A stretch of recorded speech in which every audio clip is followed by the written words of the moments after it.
জানো আমি সারাদিন কত কাজ করি, তারপরও তোমার মা আমাকে অপমান করে, আমার বাবা মাকে পর্যন্ত ছাড়ে না। আমার কি এতই দোষ? মা একটু রাগী স্বভাবের, তুমি সহ্য করো নেও। মাকে আমি কিছু বলতে পারবো না। মা বয়স্ক, ওনার কথায় এত মন দিও না। মন না দিলে কি কষ্ট কমে যায়? তুমি জানো আমি কখনো পাল্টা কথা বলি না, শুধু এই ভেবে তুমি যেন অশান্তিতে না পড়ো। তুমি যদি একবার আমার হয়ে দাঁড়াতে, একবার যদি বলতে আমি ভুল না, তাহলে হয়তো এত কষ্ট পেতাম না।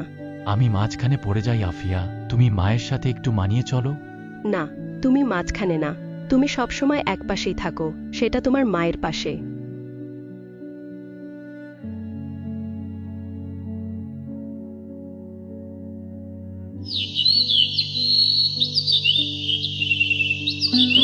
হঠাৎ একদিন আফিয়ার বাবা মায়ে আসে।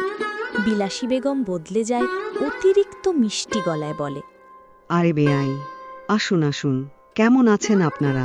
আপনারা তো আসতেই চান না। আপনার মেয়ে তো আমার নিজের মেয়ের মতো, ওকে আমি চোখে হারাই। কিছুদিন আগেই তো এই বাড়ি থেকে ঘুরে গেলাম আপা, আর এত বেশি মেয়ের শ্বশুর বাড়ি আসা যায় না, লোকজন সমালোচনা করে। আরে আপা, এসব বাদ দেন। সমাজের লোকজনের তো এইটাই কাজ, যেটা হলো অন্যার বিষয়ে নাক গলানো। অবশ্য ঠিক বলেছেন আপা। আচ্ছা, এই বিষয়ে বাদ দেন, আগে বলেন আপনি কেমন আছেন? শরীর ভালো আছে তো? শরীর আলহামদুলিল্লাহ ভালো। আচ্ছা চলেন, অনেক গল্প হলো, এবার খাবার খাইতে যাই।